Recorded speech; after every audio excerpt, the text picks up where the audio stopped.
How to change the font on Windows 11. So first things first, click on the Start menu. And from right here, you're going to head over to the Settings section. And from the Settings section, you're going to scroll all the way and select Personalization.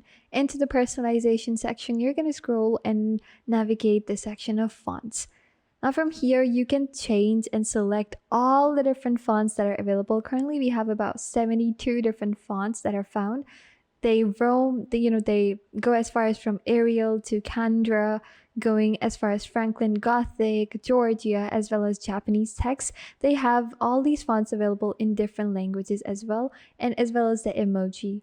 I really am a big fan of this one, which is One Font Face. What I'm going to do is I'm going to click on it, and you already have this installed. Then let me just head back over, go back, and simply just change and install the fonts. What you're going to do is you can just drag and drop these to install, and they're going to be installed, and you can just simply add this font onto your computer on Windows 11.